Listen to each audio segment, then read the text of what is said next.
So we'll be able to, oh, looks like we are starting that now. Perfect. Welcome and good morning, everyone, to our next small business webinar. Bob Grant with PBI Gordon was kind enough to join us this morning and help address a question that we've seen, but not usually publicly, people raising their hands. And it's about how to build their connections and grow their business. Many of us that are involved in the chamber, we look for business development and how to strike up partnerships.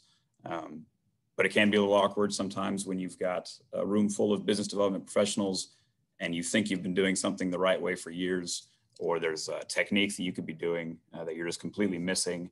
And so it's a webinar kind of allows us to have, bring some of those questions to the forefront and to the table and have someone with as much experience as Bob has, not just with networking in general, but also with leading in chamber as well, and how to network as a chamber member. So we'll be very excited to kind of hear some of his remarks on some frequently asked questions and kind of the 101 on how to network and grow your business. Originated from a small business, but certainly doesn't just apply to small businesses. It applies to medium and large size business representatives as well. So with that, I will turn it over to Bob Grant. Okay.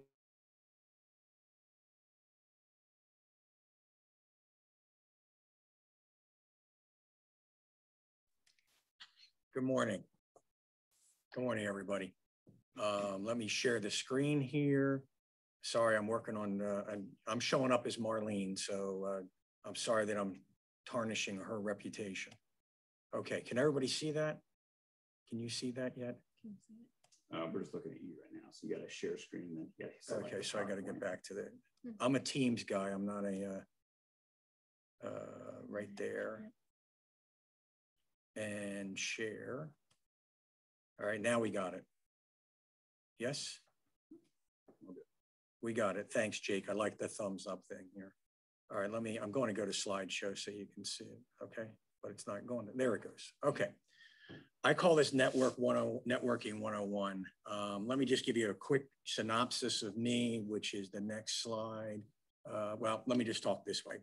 How does a shy CPA become good at networking? All right. So I am originally from the Philadelphia area, so I apologize for my accent. I've lived here for 35 years and have not shaken the accent. But I have worked at this. All right, this is not something that comes naturally. I am an introvert. If I took any Myers-Briggs test, I come out as an introvert. I would bet anybody who met me, 95% of the people would say, nah, you're lying. But I am. I really prefer to just do my own thing, but I have become good at this. And I've become good at it because I worked at it. It's no different than my golf game. It's no different than any other thing that you want to work on. You have to invest time and you have to have goals in mind. You have to learn and you have to spend some time with people that are good at it and ask them how they got good at it. All right. And I'll get into that here in a minute or two. So my background, up in the upper left-hand corner, I worked for Coopers and Lybrand many, many years ago.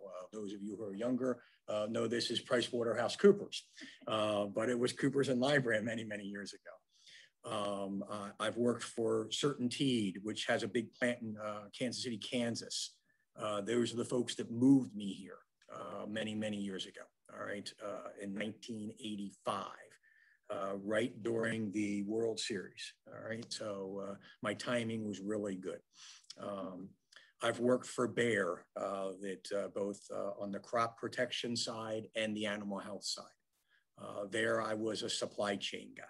Moved over from the finance side to the supply chain guy. I left and started my own business called Pro Global Solutions, trying to do international supply chain consulting from Kansas City. There's not a lot of business here, but that's where I learned to network because I had to do things on my own. I had to figure out how do I get into big businesses and how do I get into people, all right?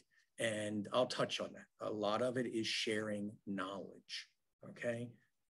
And it's more about making deposits into the networking bank than asking for withdrawals, all right? And the more deposits you make, then when it's time and you wish to make a withdrawal, guess what? People feel obligated because you've helped them. You've done things for them. And if you do that, especially in this part of the world, having lived in, the Philadelphia area, Athens, Georgia, a short time in San Francisco, but, this part of the world, people want to help each other more so than anywhere else I've ever lived.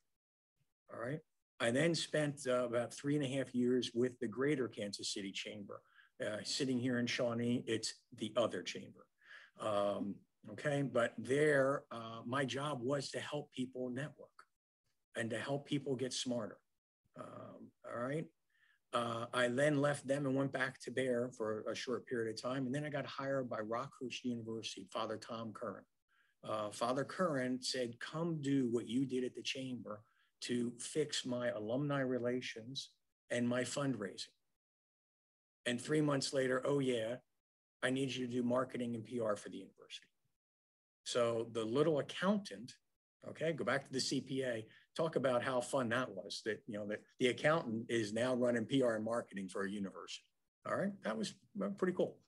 All right. And now I work for PBI Gordon. And now my role now is that of special projects.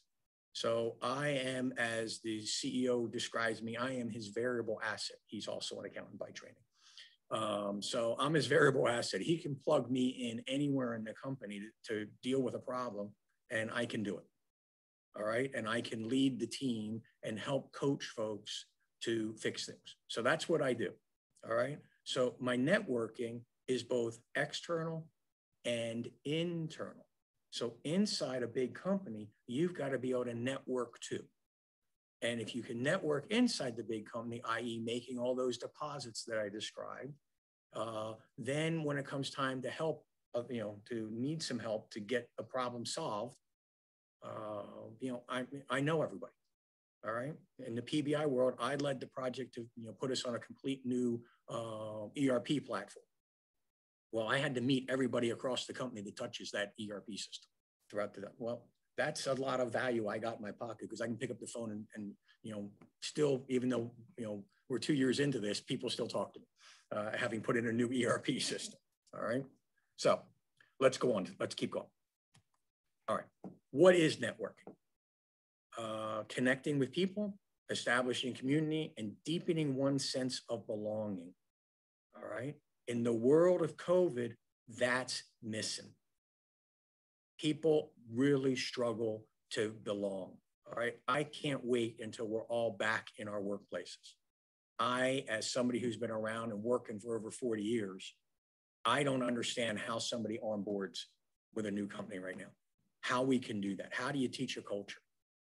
How do you expose somebody to, various things that, just the intangibles? Yes, I can teach you how to punch on the computer. Yes, I can teach you how to do a spreadsheet, or here's how we want to look at a spreadsheet. I can't teach you the intangibles.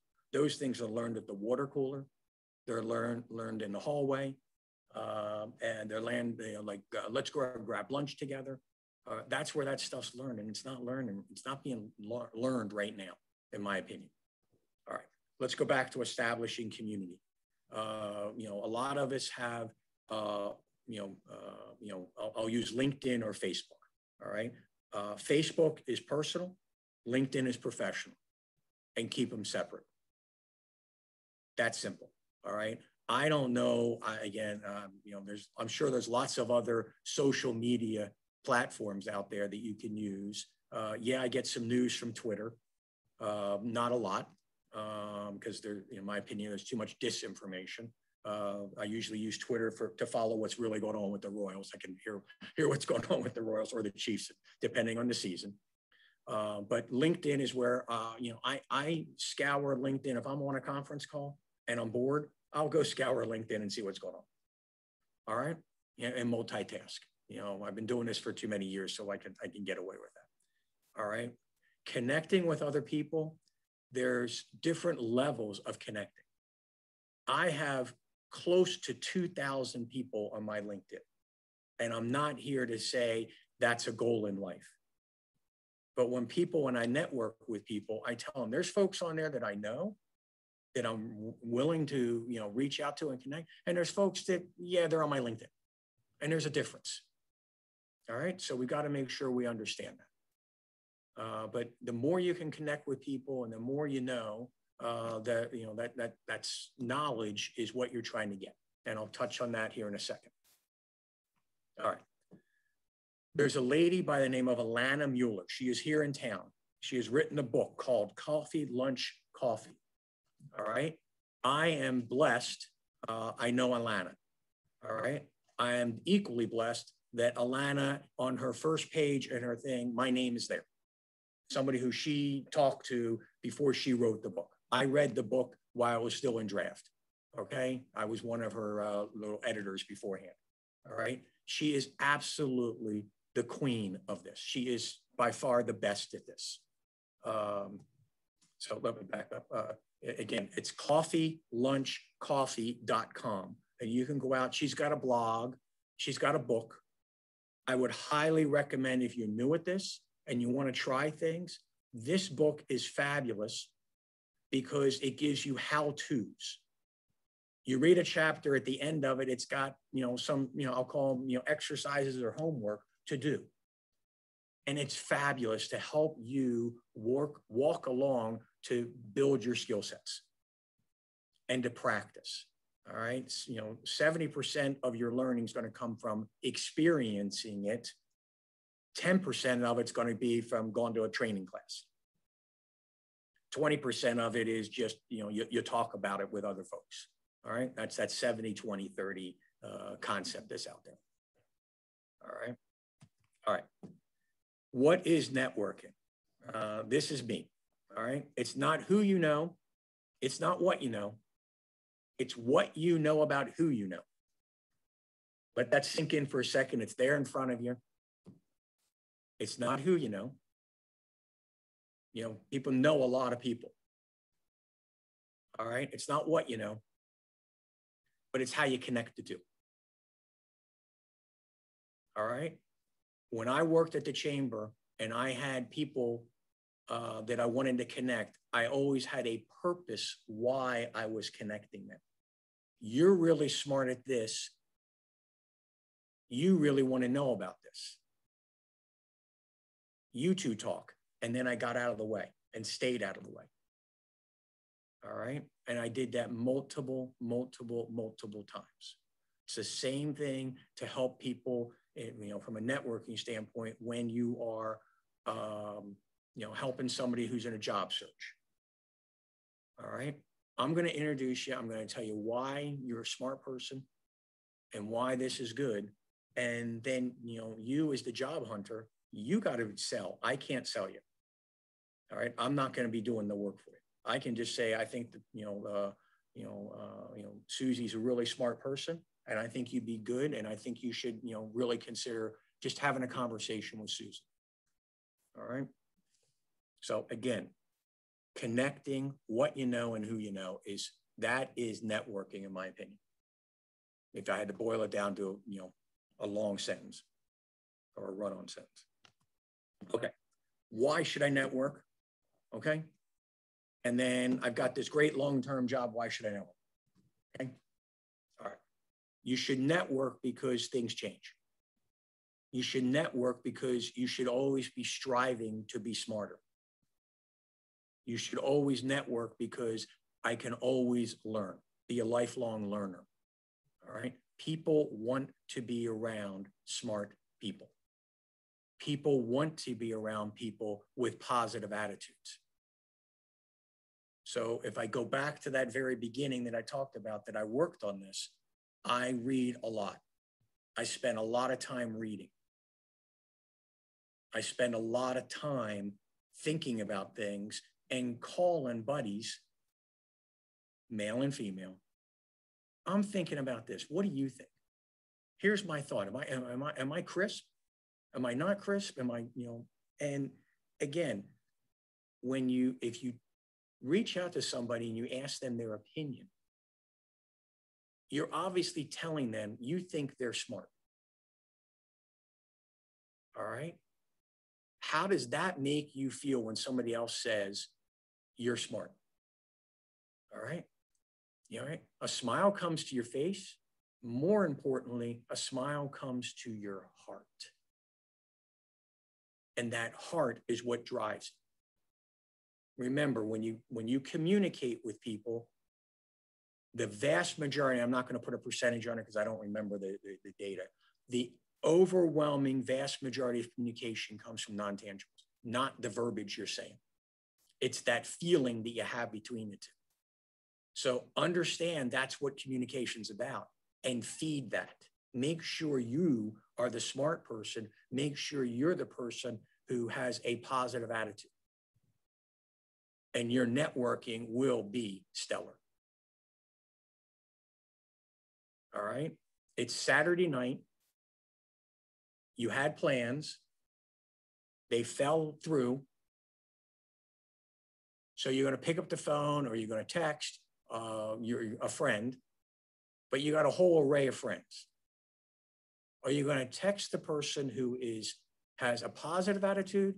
Because we all have friends that have positive and we have friends that have negative attitudes. Okay. We have those. Doesn't make them a better or worse person, but it's Saturday night and you want to go do something. Who are you going to text?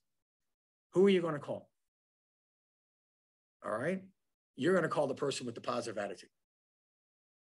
Be that person. Be the person everybody else wants to call. All right. I got a long-term job. Why network? If I have a long-term job, things change.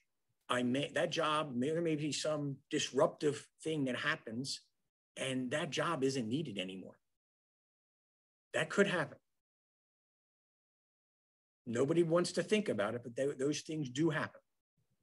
So the more you are seen as smart and the more you're seen as the helper in the bigger companies, the more opportunities people will start pushing you, and saying, hey, you're good at this. I got a problem over here. Can you go do that?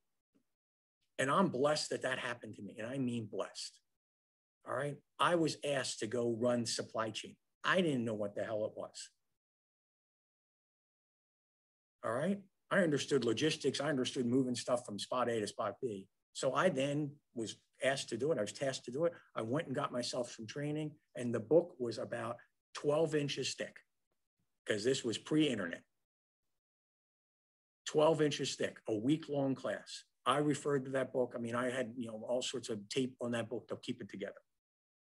But I had the reference guide to make sure. All right. Father Curran calls me to ask me to be the head of fundraising and PR, fundraising and alumni relations at the university. I would have never guessed me to do that job in my life. But he saw something in me that I did. And I listened. Okay. So I haven't said this before, but if there's any point along the way, please interrupt me. All right. I'm from the East Coast. Interrupting is very appropriate. All right. Your elevator statement. So how do you start your little conversation when you're introducing yourself, both individual or okay? So if anybody goes out to LinkedIn, all right, I've spent a lot of time on this. All right. I'm an ambidextrous business leader. All right. How, everybody's going to ask you the question, what the heck does that mean? All right. And that's the purpose. I want to start the conversation. I want you to ask me a question. And that's why I have it there. Now, let me explain it. First of all, I am pretty physically ambidextrous. I'm left-handed. I eat right and shave left-handed. I do everything else right-handed. I play every sport naturally right-handed. But I eat and write left-handed. All right. I've injured myself on my left side and I can, takes me a little longer, but I can write right-handed. I can feed myself. Okay. My hair combing is never good. I'm just at my age, I'm happy I have hair. Okay. But mentally, I'm also ambidextrous. I am a CPA by training, but my DNA is more of a marketing and PR person. All right. Yes, introverted, but marketing and PR. I just do, that's where my DNA is. and I can sit in any meeting and flip back and forth. All right. Hence, I'm the variable asset for PBI Gordon that I mentioned before. All right. So concise, 6 words or less. Because of the internet and because of social media and because of our cell phones, and I don't mean this to be disrespectful to anybody, we all have ADD. Our attention spans, and as a kid, I would have been probably classified with ADD, and that's why I'm comfortable saying, which is why I do all this other stuff while I'm on meetings. You've got to help people. Again, when you're communicating, you got to help other people. So communication is not about what you say, it's about what other people hear. Doesn't matter how much you say or what you write, it's only what they pick up. So feed that, because everybody else's attention spans are so frazzled because of social media and because of life in general, the speed at which it works. Understand that and work toward that. All right. How do I remember people's names? I used to be a lot better at this. I'm not, it's, you just gotta, I say it many times, I write it down. Back in the days when you exchanged business cards, I would always have a pen and I'd write something on the business card. All right, that I got from somebody. And I always had, if I'm in a networking event, my business cards and men's clothing lends itself a lot better than women's clothing. I had my own business cards in one hand, in one pocket, and the ones I got in a different pocket. So I would never get confused, and I would never hand mine or hand somebody else's to a third person because I got confused. But I would always write something on the card so I could remember something about them. So, for me, taking notes and writing with my pen is how I etch it into my brain. You got to understand how you etch things into your brain. How do you get things into longer term memory versus short term memory? And that is just, you have to understand yourself so that you can figure out a way to make sure that you remember who you're talking to. All right. I don't know of a secret.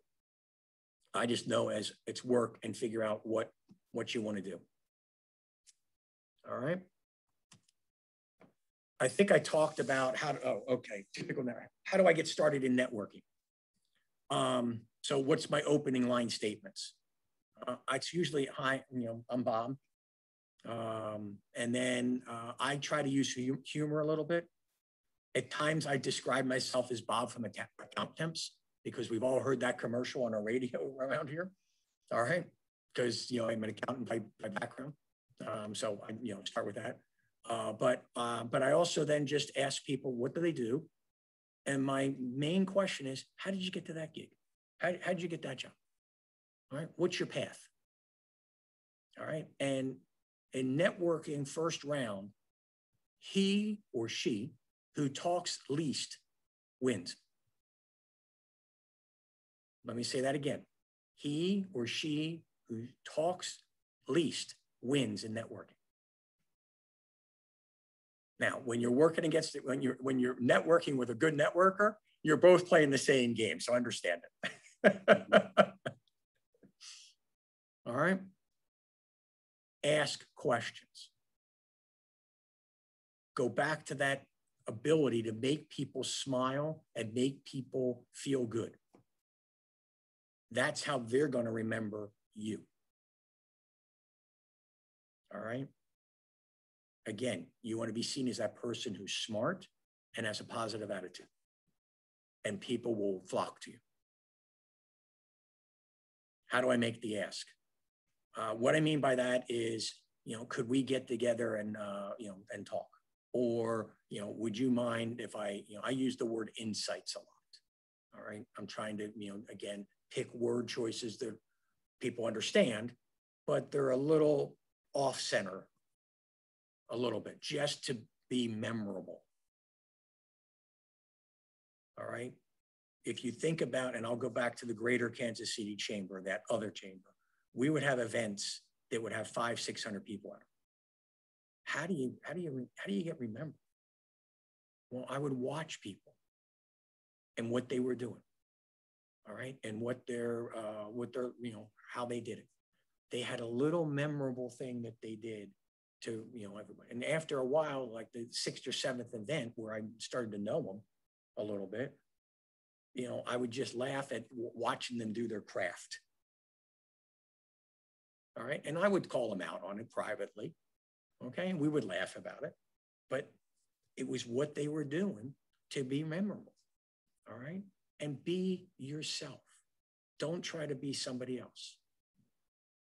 All right, you can't fake who you are. We're all wired certain ways, and embrace who you are. So how do I make the ask? I just come right out and ask, would you mind if I called you? And we get together for coffee. All right. If you make the ask and you go out and have a meal together, you should pay. All right, man or woman, you should pay. All right, always keep it professional. All right, there's a difference between networking and dating, and keep it that way. And always, be respectful of the other gender, sex, whatever proper word we should be using. Okay. All right. What if I'm shy or not a people person? It's something you work at. It's something that again, you ask questions, you practice it. All right. Just listen to a colleague at work talking about how he's trying to learn how to play the guitar. Again, he played it as a kid and now he's back trying to learn it again. All right. You just have to keep doing it a little bit every day, a little bit every week. And after a while, it'll just become natural to you. And that's what I have done. And if think about anything that you do that's difficult, that you can think back to your own personal lives, and there are things that when you first started doing it, it was difficult. All right. For me, it's riding a bicycle. I didn't learn how to ride a bike until I was 12. I'm just not comfortable on a bicycle, this lateral thing, still to this day. I'll dive off a 12-meter board or a 10-meter board like the Olympics. I'll dive off of that. No flips, just dives. That doesn't bother me. A bicycle and this wobbliness, it's not who I am. All right, I do it. I taught my kids how to ride bikes, but I'm just not comfortable. All right, but looking back, I understand what I had to go through to get there. So networking is no different, using my bike analogy, than learning how to ride a bike. For me, that was difficult.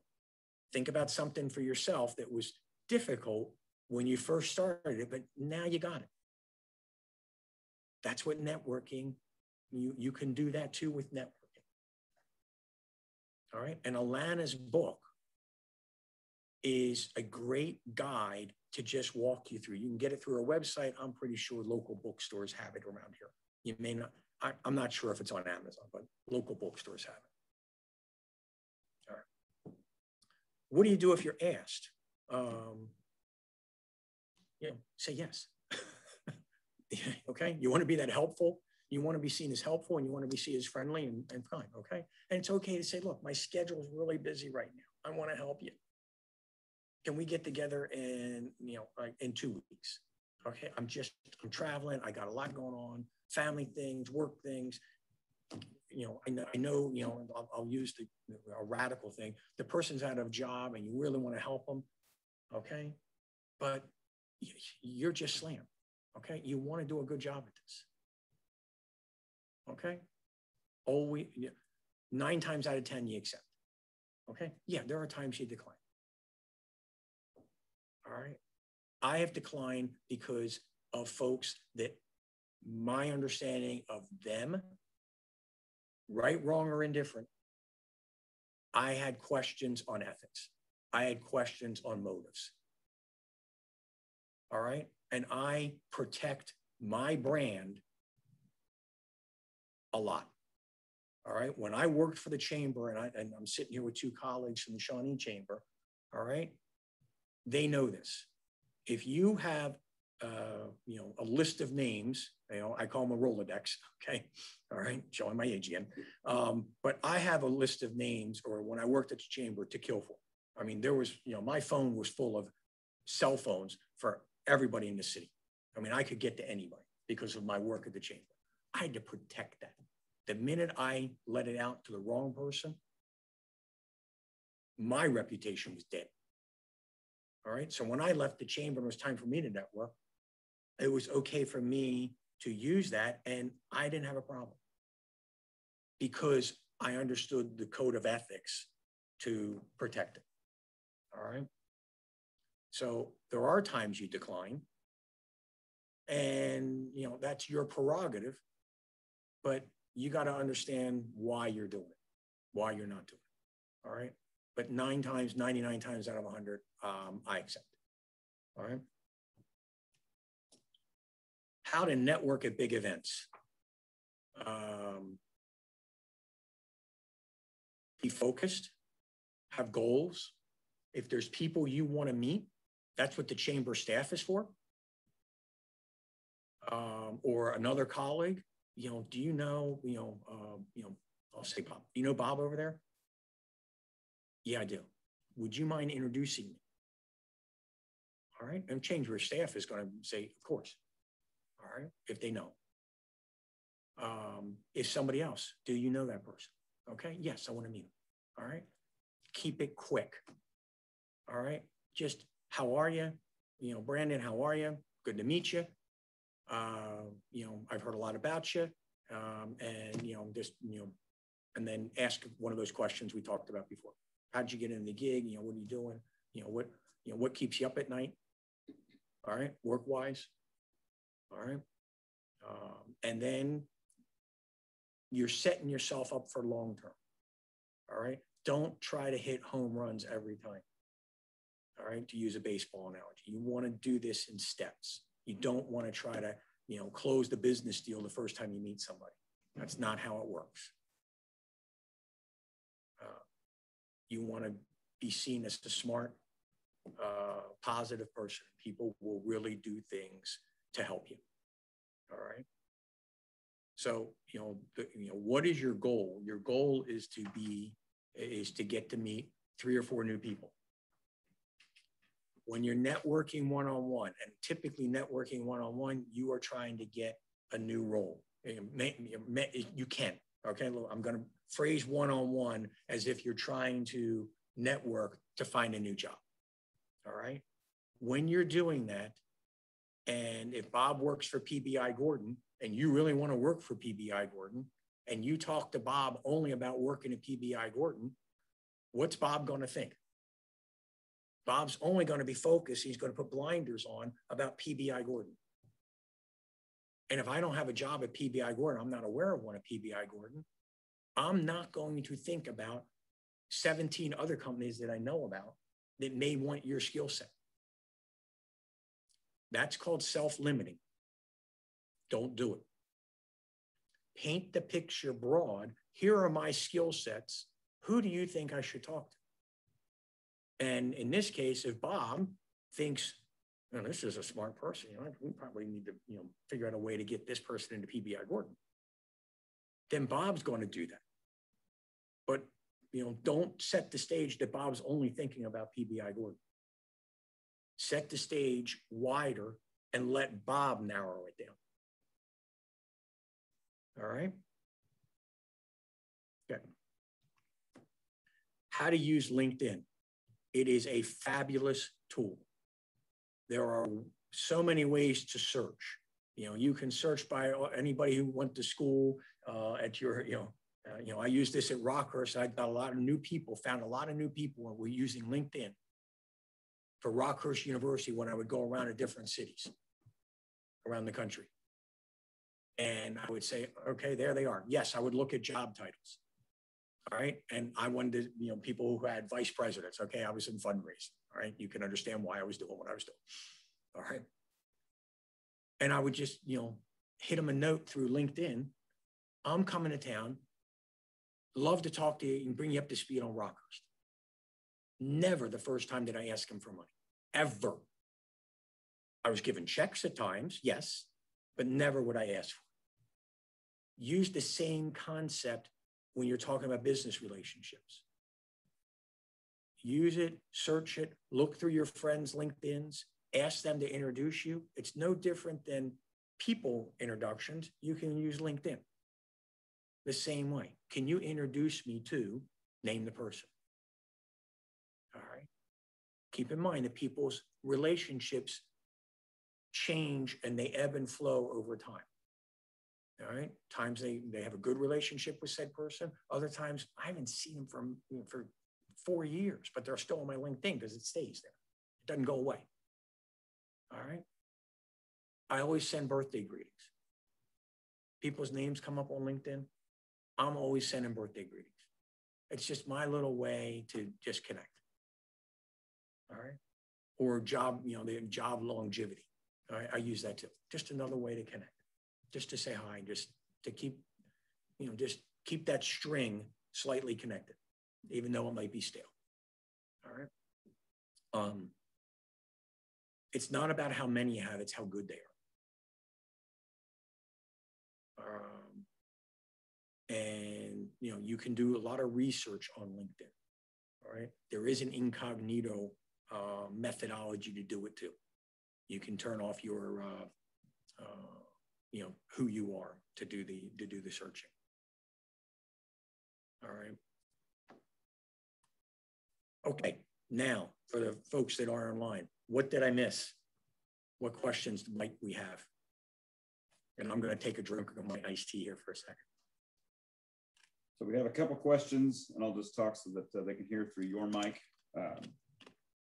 We talked about some of those questions, building a reputation, but how do you do that and not end up feeling like a kind of a suck up, or like you're maybe, how do you ask the questions, how do you get involved in a networking situation and you maintain being genuine without feeling like you're just trying to set them up for the connection point? Okay. First of all, always be genuine. All right. Be who you are. All right. Because people will see through that so fast. All right. And I'm going to use a little analogy for that one. My daughter is getting married in October. All right. We went on a family trip with the fiance, now fiance. All right. His name's Ben. We all went out for a family dinner, and my great niece and great nephew both said, Ben, we want to sit next to you at dinner. All right. I was done. He's in. All right. Little kids don't miss that stuff. They know who has good hearts. Okay. The fact that they wanted to sit next to Ben. All right. I'm like, I'm in. Okay. You got me, kid. All right. And that analogy to me is the same. You just want to be good. Okay. And help. Volunteer at some organization, be it the chamber, be it your church, be it some charity, and pay back. Always.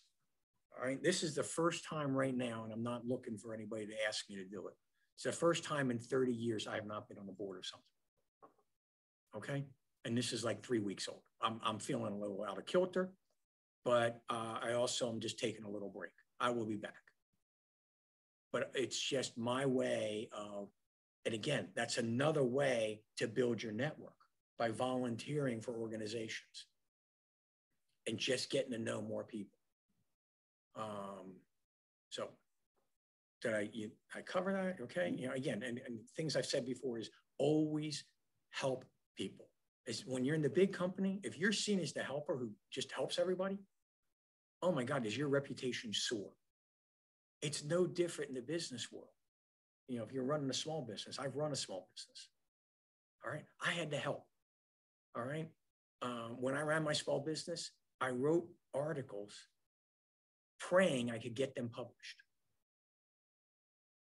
All right. So, and then I used those articles to mail to people. I was back in the mail days. All right. To mail to people, send to people so they could read and understand, oh my God, he got published. So he's got to be smart because he got published. All right. They haven't met me yet to realize I'm not. Okay. All right. I'm going to back up and use this as a segue because I just thought of something I missed. When you're networking and you're networking one-on-one with somebody and I'm in the job search mode, or even if I'm in the small business and I want to try to branch out and get to meet more people, it applies to both. Your goal when you have a one-on-one should be to get 3 names, all right, from the person and get 3 introductions. So I'm going to do this from a job search standpoint, but it also works if I'm in, name the small business and I'm trying to get my business growing. It works there too. Brandon, I'm going to do this with you. All right. So I have lunch with Brandon. Brandon says, I'm going to get, here's the 3 names, I'm going to get your resume to them. All right. Now, what I do is I send Brandon 2 emails.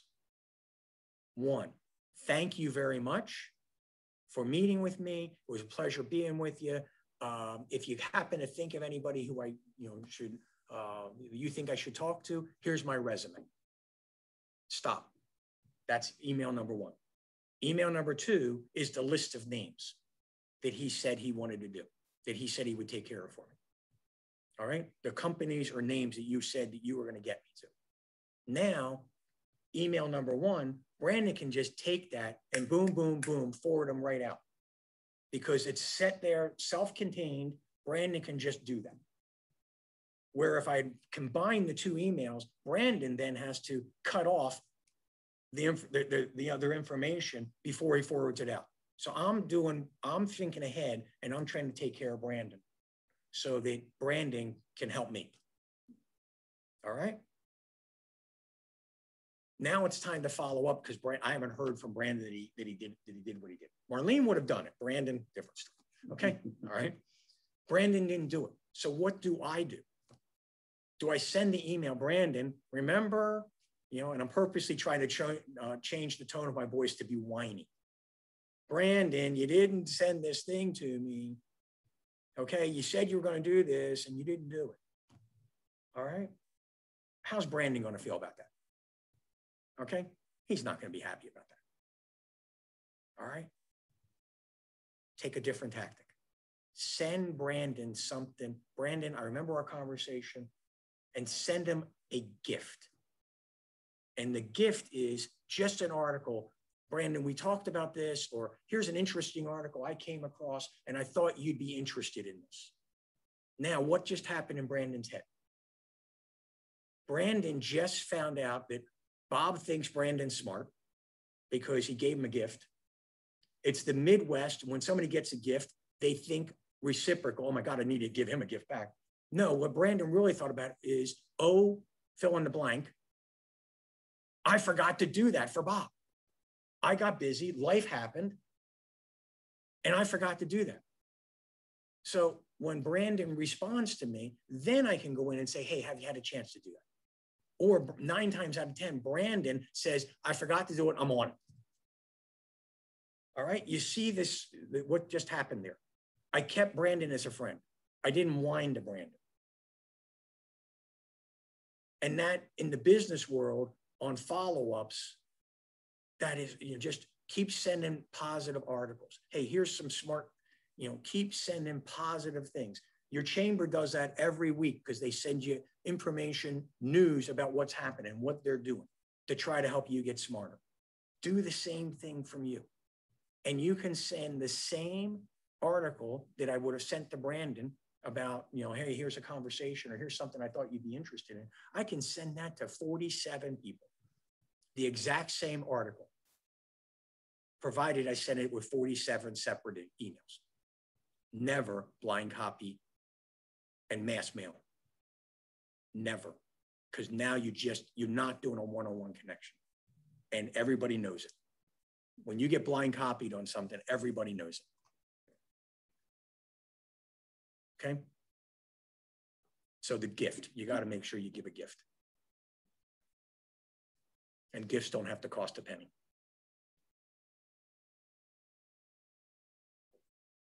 Want to open it up to anybody on the call that may have some questions for Bob as well. We do have a few more that were submitted, but he's done a pretty good job of addressing them. So we've seen a few in the chat that have come up, just really appreciating the point you made about limiting self-talk and self-behavior. So in that same vein, what are the ways that you can prepare yourself for a networking event? Sometimes people feel this may be a social awkwardness, or how can you, what have you done as an introvert to prepare yourself for a networking event that doesn't make it seem like such a monumental task? Okay. It is a monumental task if you have that mindset. All right. Networking and relationship building is always one-on-one. It's not 1-on-12. All right. Go back to, your school days, whether it was high school or college, go back to there and think about, when you started meeting a new person. It was always a one-on-one conversation. You found a common interest. All right.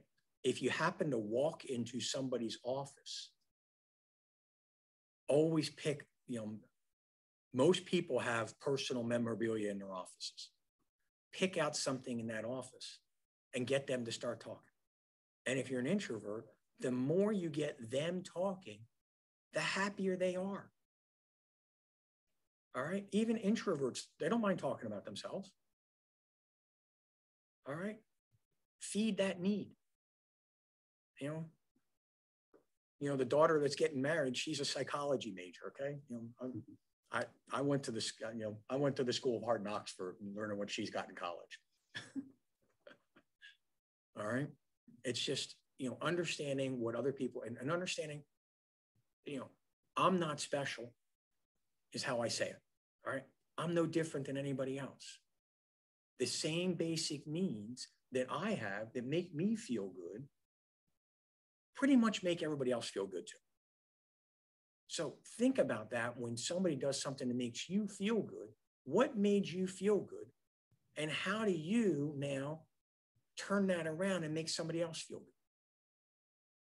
Some people would call that pay it forward, but it's, think about it in really grassroots terms. How somebody said, something to you. Well, that's a unique way of phrasing it. I'm going to use that. All right. It's not copyrighted. I mean, I worked for a university and I would talk to, the arts and letters people all the time about, plagiarism. I purposely did that just to get a rise out of it. All right. All right. But it's okay. It's flattery. All right. I'm not breaking any law by saying, Brandon, or Marlene, you just said this really well. I'm going to remember how she said that. And I'm going to incorporate that into my speech now. All right. And that's that lifelong learning, constantly saying, how can I be better? All right. The Jesuits refer to this as reflection. All right. How do I constantly get better at what I do? What went well when I did it the first time? What didn't go well? And be honest with yourself. All right. So next time I do it, I'm going to do this a little different. I'm going to see where I get better results. And pretty soon, if you do that, 5 or 6 times, aha, I got it. All right. Okay. Well, appreciate it, Bob. Thank you for joining us. That takes us pretty much to the full edge of the hour. So we'll be able to share this video at the end. If there's any lingering questions, feel free to reach out. And I'm sure, as Bob had pointed out, he'd be happy to connect you. And we'd be happy to connect you with him or anyone else that you'd have questions about. So thanks again, Bob. Yes, and thank you very much. Look forward to working with you again soon. Okay, thanks.